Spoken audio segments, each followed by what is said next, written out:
So you're building a gaming PC and you want to install an AIO cooler. Here is a Tusker tip that I recommend you do before installing that cooler. If you're using a modular power supply, make sure you plug in your CPU cables first and then run them through the back like it did here, just so that you can actually plug in that CPU cable while you can.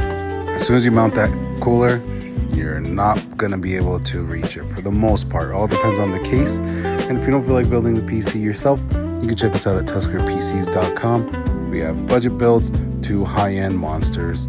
Thanks for watching. And if you want any other PC help, please feel free to reach out to us.